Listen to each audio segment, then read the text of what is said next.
I pulled a dare card. Kiss a guy in the room. The moment the words registered, the circle erupted into teasing whistles and oohs, and my gaze slid, almost automatically, to Ethan. The valedictorian. The guy everyone treated like he was carved out of marble and math trophies. I didn't hesitate. I choose Ethan, I said, like my pulse wasn't suddenly loud in my ears. For half a second, I thought he'd stand. Lean in. Play along like a normal boyfriend would. Instead, he stayed exactly where he was, shoulders tense, jaw set. His eyes flicked to me, then past me, like something was blocking his path. I'm sorry, he said quietly. Now isn't a good time. A beat of silence hit the room. And then, a row of floating text scrolled across my vision, bright and rapid, like a live stream chat overlay that didn't belong in real life. Of course it's not a good time. The heroine is right next to him. No way he kisses the villainess in front of her. Wait for the next round. When the heroine draws the kiss dare, he'll go all in. The contrast will be brutal. Watch Harper cry and beg. It'll be hilarious. My stomach tightened. I didn't want to be anyone's punchline. Not tonight. I forced my lips into a smile that felt like it was made of glass. If it's not a good time, forget it. I'll pick someone else. The room went dead silent, dead enough that I could hear someone's ice clink in their cup. What's going on, Harper? Someone asked.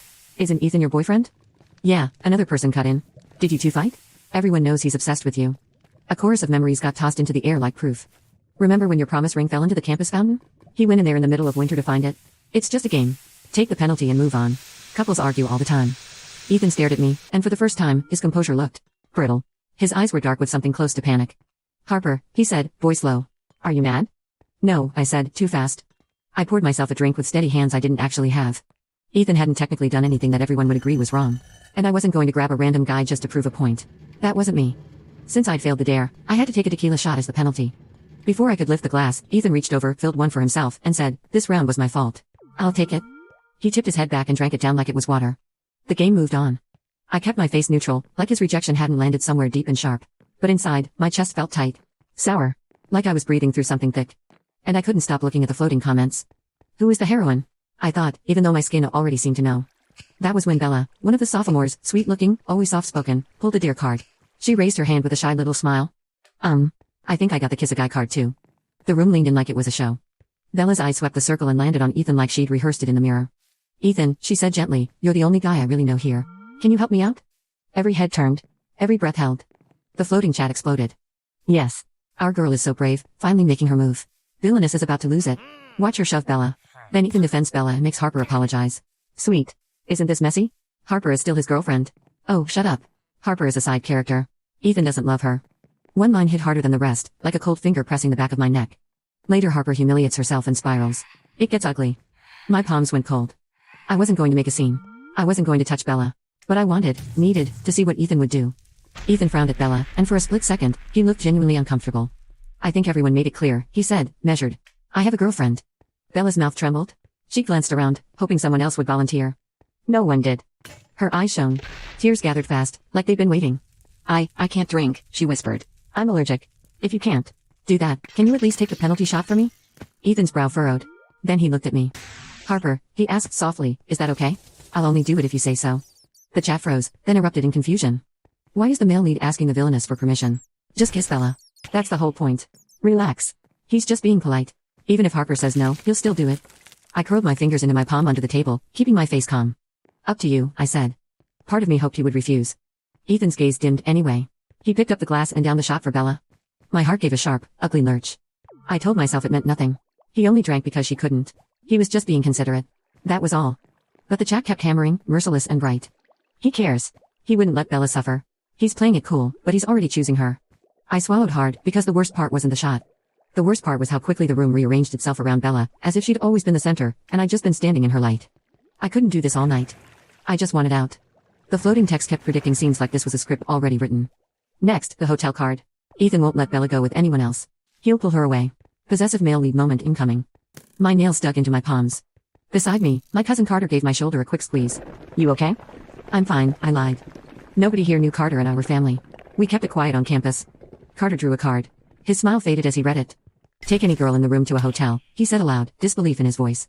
Send a selfie from the room to the group chat. The room erupted with laughter and shocked protests. That's insane. No way. Just take the penalty. The chat flashed like a warning siren. Yes. After this, Bella draws the hotel card. Harper will volunteer to make Ethan jealous. Ethan won't care. He's saving himself for Bella. Carter reached toward the bottle to take the penalty. I grabbed his wrist. You have a stomach ulcer, I reminded him sharply. No alcohol. Then I stood. I'll go, I said. I'll go with Carter. Carter blinked at me like I'd lost my mind. What? Before he could argue, I tugged him up. Carter had spoiled me my entire life. His reflex was always to follow before he asked questions. I walked out of the party with another man, leaving my boyfriend behind. Behind me, I felt it, the shift, the sudden pressure, like someone had yanked on an invisible rope. Ethan shot up. Harper. But Bella moved fast, stepping into his path, eyes wet and pleading. Ethan, don't go, she whispered. I don't know anyone else here. If you leave, I'll be scared. The game isn't over. My chest cracked with something hot and silent. I didn't look back. I dragged Carter out the door and into his car like the building was on fire. The chat, still floating, buzzed with confusion. What is the villainess doing? She's supposed to stay and make a scene. Wait, did Ethan actually try to go after her? Don't worry. He'll make it up with Bella later. He always does. Drive, I told Carter. He took one look at my face and didn't ask twice. In the car, my hands shook as I typed. Let's break up. I hit send. Then I blocked Ethan on everything before my courage could evaporate. Done. My body felt hollowed out, like something had scooped me from the inside and left only the shell. Carter glanced at me at a red light. What happened? Nothing, I said, voice thin. I just suddenly stopped liking him. Because of a party game?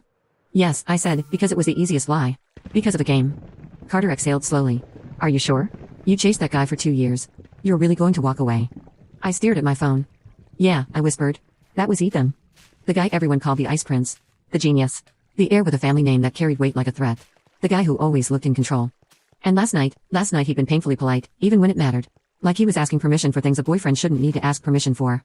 Now that politeness felt different in my memory. Like distance. Like restraint. Like I was never really the one he wanted. The chat had said I was the villainess. Bella was the heroine. And according to the plot, I didn't just get hurt, I got erased. I saw it in my head like a slideshow I refused to sit through, me spiraling, getting humiliated, something terrible happening, everyone watching and Ethan shielding Bella from having to look at me like I was human. No. I wasn't doing that. Not for him. Not for anyone. Carter and I didn't do anything. We took a photo in a hotel lobby that could pass at a glance, posted it to the group chat, and he dropped me at my dorm like we were 13 sneaking back from curfew. When I walked in, my roommate froze. Harper, your mascara? Are you okay? I looked in the mirror. I looked wrecked. Dark smudges under my eyes, lipstick faded, hair still styled like I'd been trying to be someone worth choosing. We broke up, I muttered. She didn't pry. She just scoffed. His loss. You're a catch. Then, softer, I'm heading to the dining hall. Want me to grab you a burger? I nodded, grateful I didn't have to explain myself. When she left, I opened my shopping app and deleted everything in my cart, the things I'd picked out because I'd been excited about us, about the future I thought I was building. No need now. My phone rang. Unknown number. I hung up. It rang again. And again. On the fourth ring, something in me snapped, and I answered. Harper, Ethan said, reckless, like he was running. Where are you? I wiped my face with the heel of my hand. Didn't you see the photo in the group chat? Harper, don't, his voice tightened. I'm coming to find you. A bitter laugh slipped out before I could stop it. Why? Silence. All those floating comments, all that smug certainty, bubbled up like poison. Fine. Two could play. You know what, Ethan? I said, voice flat. I don't even care anymore. I just wanted to know what the hype was about. His breathing went shallow. I'm moving on, I added, and I made my voice sharper than my heart. Don't contact me again. I hung up. Then I lay back on my bed and covered my eyes with my arm, like I could block out the entire world. It was over. The next morning, I saw him in our elective class. I used to take that class just to stare at the back of his head, to feel close to him without needing anything. Now I sat in the back row like a fugitive. I showed up late. I left early. I didn't breathe until I was outside. But I couldn't avoid Carter. He cornered me near the library, eyes narrowed like he was trying not to laugh and trying not to be mad at the same time. Harper, he said, you ruined me. I flinched. Sorry. I went to that party to meet someone, he said. Now everyone thinks I'm involved with you. I'm socially dead. I exhaled hard, shame twisting in my stomach. How can I fix it? Buy me basketball shoes, Carter said immediately, like he'd been waiting to say it. I stared at him. That's your compensation? He nodded with a straight face. I have a game next Saturday. I need real shoes. The kind that make me look like I know what I'm doing. You are such a scammer. And you are such a softie, he shot back, and then he leaned closer, voice dropping. Also, everyone's calling me your boyfriend. If I show up to the game in ragged sneakers, I'm never recovering. I felt the guilt stab again. Harder this time. Fine, I muttered. You win. Carter grinned like he'd just closed a deal. Knew you loved me. The chat slid across my vision, smug and gleeful. Villainous paying reparations arc. Cousin side character gets screen time, love that. Wait, next is the shoe shop scene. Here comes the heroine's jealousy. The male lead is going to show up. He always shows up. I blinked fast like I could shake it off. I didn't want to believe any of it. Wednesday afternoon, I didn't have class. I went to the mall near campus and stood in front of a wall of men's basketball shoes, holding my phone up to take pictures for Carter. I was trying to be practical. Normal. But my chest still felt tender in a way I couldn't explain, like everything in me had been bruised, and I'd been pretending it didn't hurt. That was when I heard it. A familiar soft laugh. I turned. Bella was there with a friend, one of those girls who always seemed to be whispering into someone's ear like she was reading from a script. Bella held a coffee like it was a prop. She noticed me. Her eyes flicked to mine and then darted away, all innocent panic. Her friend leaned in, loud enough for me to hear anyway. Why are you in the men's shoe section, Bella? Bella's cheeks went pink in the sweetest, most practiced way. I'm buying a gift. A gift for who? Bella glanced at me again like she couldn't help it. Like she wanted me to hear. For Ethan, she said softly. He helped me out that night, so I want to thank him. He's playing in the game, right? The chat buzzed like a live audience. Here it comes. Heroine doing heroine things. Watch the villainess explode. She's going to throw a drink. It's her destiny. I swallowed. Forced my face smooth. I wasn't giving anyone the satisfaction. I picked up a box Carter would like and headed to checkout. Bella moved too. Her friend guided her forward like a hand at the small of her back. Bella cut in front of me. I stopped short, annoyed, but I didn't say anything. I just waited. Bella pulled a sleek black card out of her wallet like she was pulling out a crown. Her friend's eyes widened. Is that one of those family cards? Bella's smile turned shy. Ethan's dad gave it to me. He told me to use it if I ever needed anything. He likes me being close to Ethan. She said the last part while looking at me, just for a second. A tiny, sharp second. The cashier took the card. Swiped it. And then the cashier's face tightened. Sorry, miss, she said carefully. This card is frozen. Bella blinked like she didn't understand the word. What? Her voice went thin. No. That's impossible. The cashier tried again. Same result. Ma'am, it's not going through. You'll need another form of payment. Bella's smile cracked. Her friend stiffened, eyes darting between Bella and me like she was checking the audience reaction. Bella's voice sharpened. Then run it again. You must be doing it wrong. The cashier's patience tightened. It's frozen. I can't override that. Behind Bella, the line started to shift. People sighed. Someone cleared their throat. I stepped forward, handed over my card and paid for Carter's shoes in 10 seconds. Bella's head snapped toward me, eyes suddenly bright with hostility. Like my existence was the insult. She sucked in a breath and, with a tight smile, pulled out cash. She paid for her shoes anyway, jaw clenched so hard I could see it. Outside the store, she grabbed my wrist. I looked down at her hand on me, then up at her face. Her eyes were glossy. Her voice tried for gentle, but it came out like a warning. Harper, she said, sweet as poison, you're not still clinging to Ethan, right?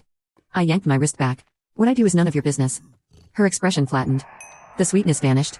I'm warning you, she said, and for the first time, she didn't bother to look kind. Don't keep bothering him. He likes me. It's obvious. I let out a slow breath through my nose. I didn't want to be in this scene. I didn't want to play this role. Bella lifted her coffee. And before I could even process it, she tipped it, right onto the brand new white shoes in my bag. Dark liquid soaked the fabric. Stained it instantly. My stomach dropped. Bella gasped dramatically, hand flying to her mouth. Oh my gosh. I'm so sorry. My hand slipped. Her friend made a fake little oh no sound. Bella tilted her head, eyes shining with something that wasn't apology at all. But honestly, she added softly, it's probably for the best. You and Ethan broke up, right?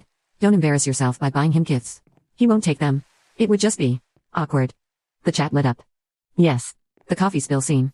Villainess is supposed to lose it here. Public meltdown incoming. Ethan will arrive and defend the heroine. Classic. My hands went cold. Then hot. Then steady. I looked at the ruined shoes, and something in me went very still. Apologize, I said. Bella's eyes widened like I'd slapped her. Why would I? I didn't do it on purpose. I didn't argue. I didn't raise my voice. I just reached into her hand, took what was left of her drink, and poured it onto the shoes she'd just bought. Bella shrieked. The sound was loud enough that people turned. She stared at me like I'd committed a crime. You're insane, she cried, voice shaking, eyes already filling. Then she pointed at me, and she went for the jugular. You slept at a hotel with another guy, she yelled, like she was announcing a verdict. Stop pretending you're innocent. Stop sticking to Ethan. He likes me, can't you see that? Heads turned. Eyes sharpened. Phones lifted. My throat closed. The chat was a blur. Public accusation arc. Crowd turns on villainess. She's about to get dragged. This is where it starts getting ugly later. My stomach twisted, sick. And then, a black car slid up to the curb like it belonged to another world. The driver got out first, moving with a kind of quiet precision that made the crowd instinctively step back. Then the back door opened. Ethan stepped out. Black coat. Sharp posture. That face everyone photographed from across lecture halls. He looked like he'd walked out of a magazine. Except his eyes were fixed on me like he was drowning. Bella's face lit up. She turned toward him, tears trembling on her lashes like pearls. Ethan, she whispered, voice breaking. Harper ruined the shoes I bought you. But it's okay. I told her you wouldn't be mad. Ethan walked past her. Didn't even glance. He stopped right in front of me, close enough that I could feel the heat of him through the winter air. His gaze dropped to the bag in my hand. The stained shoes. His throat bobbed. He spoke like he was trying not to scare me. Harper, he said, voice rougher than I'd ever heard it. Don't break up with me. The world tilted. The chat freaked out. What? Male lead ignoring heroine? This is not the script. He's pleading? Villainous power-up? Bella's friend made a strangled little noise. Bella just froze. Like her line had been stolen. Ethan reached for my wrist, not hard, but firm enough that I couldn't pretend he wasn't there. Come with me, he said. I'm not going anywhere with you, I snapped, more from panic than pride. His jaw tightened. And then he did the one thing I didn't expect. He turned his body slightly, shielding me from the stairs, from Bella, from the phones. Please, he said, quieter. Just 5 minutes. Somewhere private. I should have refused. I should have walked away. But my heart was still stupid. Still soft in the wrong places. And the truth was, I wanted answers more than I wanted dignity. I let him guide me to the car. The door shut. The world outside went muffled. Ethan turned to me, breathing like he'd been running. His hands shook when he reached up, not touching my face, stopping just short. Are you doing this to punish me? He asked, voice tight. Because I deserve it, and you want to watch me bleed? I gave a humorless laugh. You're not bleeding. You're fine. You always have been. His eyes flinched. I lifted the bag slightly. These aren't for you. Hope sparked, instant and fragile. They're not? They're for Carter, I said flatly. Stop making everything about yourself. His face hardened like I'd slapped him. Carter, he repeated, and the name came out like a curse.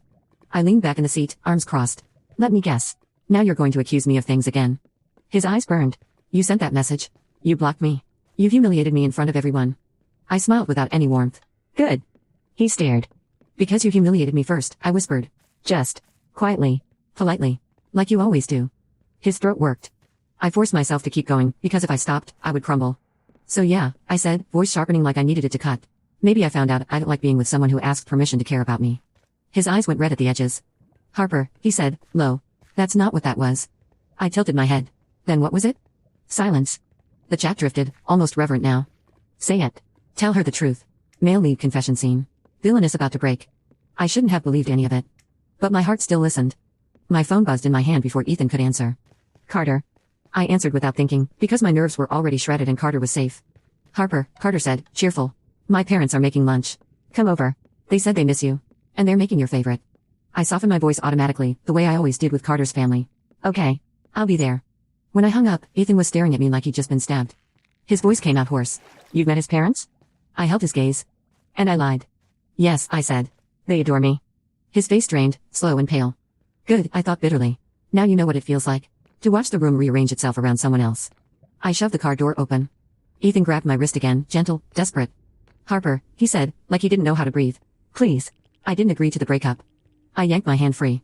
You didn't have to. I did. I got out. And I didn't look back. Saturday came like a deadline. The gym was loud. Bright. Full of girls pretending they were there for the sport and not the bodies moving beneath jerseys. I sat in the second row with a bottle of water and the kind of forced calm that tasted like metal. Carter jogged onto the court, waving at me like we were the cutest thing alive. Bella was in the front row, practically vibrating, cheeks flushed, holding a drink like an offering. Ethan walked in with the rest of his team. And my pulse tripped so hard I almost dropped the bottle. He didn't look at Bella. He looked at me. Straight through the noise. Straight through the crowd. Like I was the only person in the room. My throat tightened. The chat murmured. He's not over her. He never was. Look at that stare. He's going to go feral. The whistle blew. The game started. And Ethan played like he had something to prove. He moved fast. Aggressive. Focused in a way that made the crowd gasp every time he stole the ball. Except it wasn't random. He targeted Carter. Every time Carter got possession, Ethan intercepted. Every time Carter tried to break past, Ethan shut him down. Carter looked over at me once, eyes wide like, what is his problem? I pretended I didn't know. My chest hurt anyway. At the end, Ethan's team won by a landslide. Girls swarmed the court like gravity had shifted. Bella shoved her way forward, holding her drink up like a prize. Ethan. She called, voice sweet. I bought this for you. It's really good. Ethan didn't take it. He didn't even slow down. His eyes were still on me. Carter came over, panting, apologetic. I'm sorry. I embarrassed you.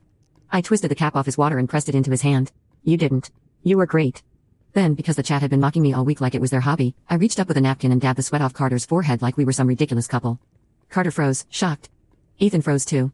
The chat lost its mind. She's provoking him. Male lead jealousy spike. His hand is clenched. He's going to snap. Carter leaned down and whispered, why is he looking at me like I stole his soul? Because you're dramatic, I whispered back. Carter swallowed. Can you not leave me alone tonight? My parents are out. I'm going to be by myself and, don't laugh, sometimes I freak myself out. I stared at him. Then I laughed anyway. You're unbelievable. Harper, he pleaded. Please. Fine, I said, still smiling. I'll come over. And I swear, I felt the air shift. Like somewhere deep in the room, something sharp had just been pulled tight. That night, I walked with a bag of snacks down a quiet street toward Carter's house. The lights were spaced far apart, leaving long stretches of shadow between them. My breath made little clouds. I was halfway there when I heard footsteps behind me. I turned. Nothing. I kept walking. The footsteps came again, closer. My heart kicked. I reached for my phone. A hand clamped around my wrist. I gasped and spun. And I slammed straight into a familiar chest. Ethan. His eyes were wild in a way that didn't match his calm face. Don't go, he said, voice low. I jerked back. Let go of me. He let go instantly, hands lifting like he was trying to prove he wasn't a threat. But his gaze didn't soften. Harper, he said, breath shaking. I can't. You can't what? I snapped. Watch me live my life? He flinched like my words were physical. I can't watch you disappear, he said. Not when I haven't even explained. I stared at him, chest heaving. The chat whispered, almost nervous now. This is the villa scene. This is where he finally tells her. Please don't let this turn dark. Please. Ethan swallowed hard. Then he did something I didn't expect. He stepped back and gestured toward the car waiting at the curb. No tricks, he said quietly. No games. Just come with me. Hear me out.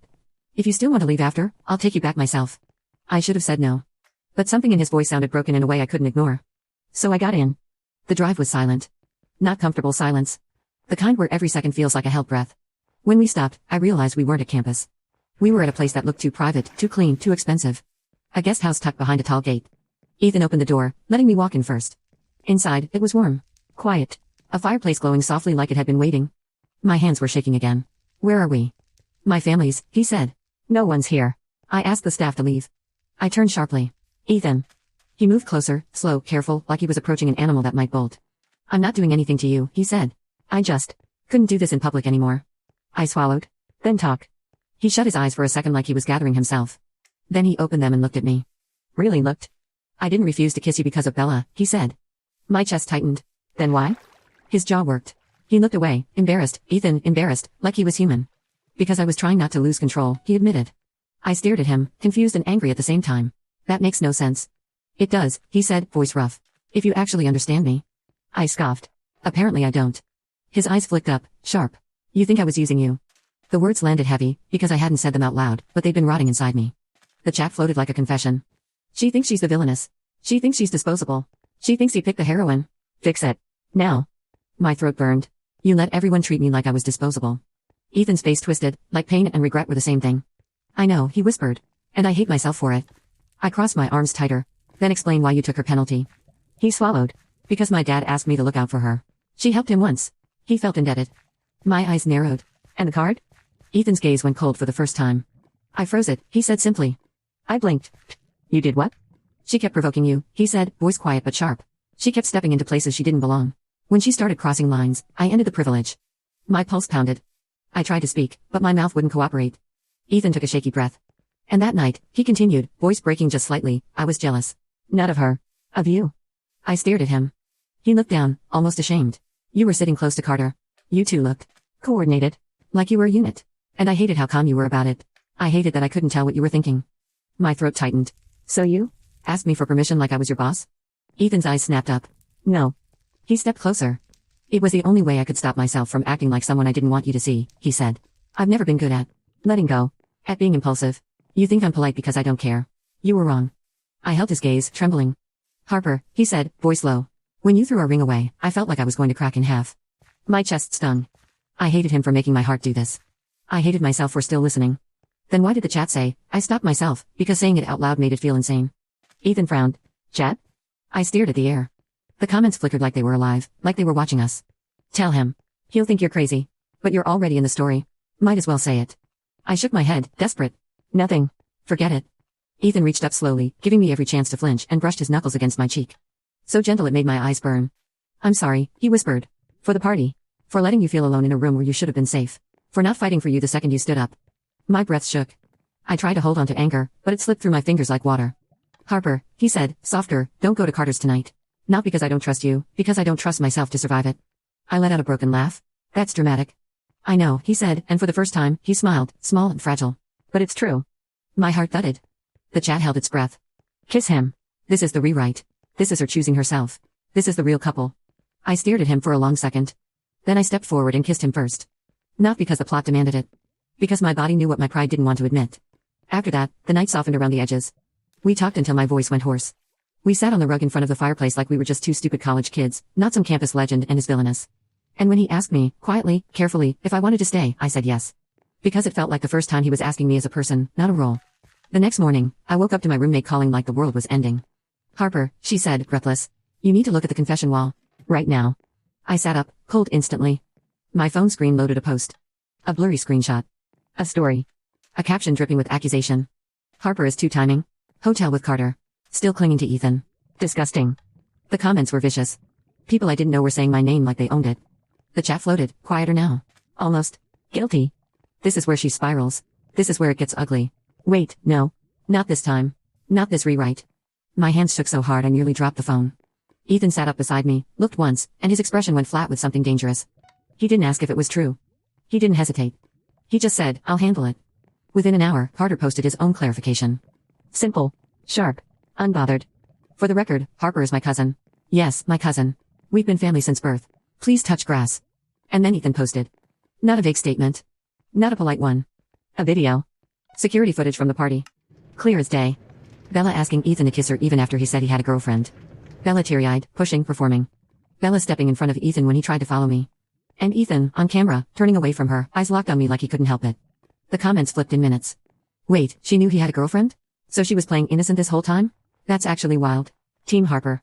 Team Ethan. Bella deleted her post. But screenshots spread faster than apologies. And when people started digging, they found more. Patterns. Old drama. Old lies. Bella's perfect image cracked. She stopped showing up in the same places. She stopped looking people in the eye. And then, quietly, she disappeared from campus altogether. Maybe she transferred. Maybe she took time off. I didn't care. For the first time, the chat didn't matter. Weeks later, Carter flopped onto my bed in my dorm like he owned the place. Well, he announced, now that everyone knows I'm your cousin, my social life is revived. I'm back on the market. Ethan, sitting in my desk chair, didn't even look up from his laptop. He just said, good.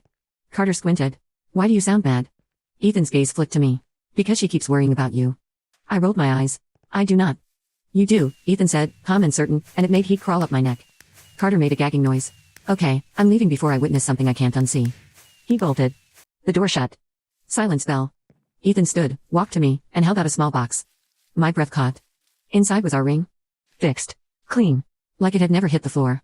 Ethan's fingers brushed mine as he slid it on. His voice dropped. Don't throw it away again. I swallowed hard, eyes stinging. I won't. He looked at me like he was still afraid I'd vanish. Then he said, almost casually, like he wasn't changing my whole life with one sentence. After graduation, he murmured, move in with me. I blinked. That's fast. It's not, he said, and his gaze held mine, steady. It's overdue. I tried to tease him. You won't get sick of me? His smile sharpened, dangerous in a way that made my stomach flip. Harper, he said softly, I'm the one who doesn't do sick of it. I laughed, breathless. That sounds like a threat. It's a promise, he said, and he pulled me into his arms like he'd been waiting all year to do it in daylight. The chat floated one last time, faint as a dying scream. Maybe she was never the villainess. Maybe the story was wrong. Maybe she just needed to stop reading it. I closed my eyes. And for the first time since that party, I didn't look up to see what the comments said. I just listened to my own heartbeat. And trusted it.